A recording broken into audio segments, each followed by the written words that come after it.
మనకొచ్చేటువంటి monthly ఇన్‌కమ్‌లో నుంచి ఎంత amount మన ఇంటి రెంట్ కోసం స్పెండ్ చేయొచ్చు? ఇది నిజంగా చాలా పెద్ద ప్రశ్న. మనం దాని రేషియోని గనక కరెక్ట్‌గా మెయింటైన్ చేయనట్లయితే, మనం ఫ్యూచర్‌లో కావాల్సినటువంటి సేవింగ్స్‌ని చేయలేక కంప్లీట్‌గా డబ్బులు రెంట్సే తినేసే అవకాశం ఉంది. కాబట్టి ఎప్పుడైనా ఫర్ ఎగ్జాంపుల్ మనకు ఒక రూ. 1,00,000 సాలరీ వచ్చిందనుకుందాం. ఆ రూ. 1,00,000 సాలరీలో ఒక 20% మనం ఉండేటువంటి ఇంటి కోసం అంటే రెంట్ పర్పస్ కోసం మనం స్పెండ్ చేయొచ్చు. అంటే హియర్ అండ్ దేర్ ఒక 20,000 రూపీస్. హైదరాబాద్‌లో ఏ ఇల్లైనా కానీ అప్రాక్సిమేట్‌గా 20,000-25,000 రూపాయలు ఖర్చు అవుతుంది. అండ్ మిగతా ఎక్స్‌పెన్సెస్ ఉంటాయి మనకి. అంటే లైఫ్ స్టైల్ ఎక్స్‌పెండిచర్, గ్రోసరీస్ అవ్వచ్చు, టెలిఫోన్ బిల్స్ అయి ఉండొచ్చు, వెహికల్ చార్జెస్ అయి ఉండొచ్చు, లేకపోతే ఇన్స్యూరెన్స్‌లు అయి ఉండొచ్చు, రెస్టారెంట్స్ అయి ఉండొచ్చు.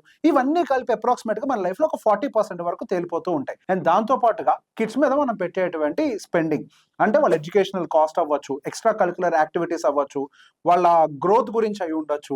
అదొక 20% వరకు కూడా వెళ్తుంది. హియర్ అండ్ దేర్ మనకి ఇదంతా కలిపి ఒక 80%కి వస్తుంది. ఆ పైనుండేటువంటి 20% ఫ్యూచర్ సేవింగ్స్‌కి ఉపయోగపడుతోంది. అలా కాకుండా మనం 20%కి మించి ఒకవేళ రెంట్ మీద స్పెండ్ చేయాలి అని అనుకుంటే, అప్పుడు ఏదైతే భవిష్యత్తు కోసం మనం ఖర్చు పెట్టాలనుకుంటున్నామో, దాంట్లో నుంచి సేవింగ్స్‌ని కాంప్రమైజ్ అవ్వాల్సి ఉంటుంది. ఫర్ ఎగ్జాంపుల్ ఇక్కడ మనకు మిగిలిందే 20. మనం ఇక్కడ 20% స్పెండ్ చేస్తున్నాం. ఈ 20కి ఇంకో 5 యాడ్ చేసినా కానీ ఇది 25,000 అవుతుంది కానీ ఇక్కడ సేవింగ్స్ మాత్రం 15,000 అవుతుంది. రేపు అని ఒక రోజుని మనం ఈ రోజుతోటే కొనుక్కోవాలి. రేపటి కోసం ఈ రోజు గనక సరిగ్గా ప్లాన్ చేసుకోకపోతే అట్‌లీస్ట్ ఇప్పుడున్న లైఫ్ స్టైల్ కూడా మనకి దొరకదు. కాబట్టి మనం ఎప్పుడైనా కానీ ఒకదానికి స్పెండ్ చేసేటప్పుడు నాకొచ్చే మంత్లీ ఇన్‌కమ్‌లో ఇంత పర్సెంటేజ్ తోటే స్పెండ్ చేస్తానని మీ రూల్స్ మీరే రాసుకోండి.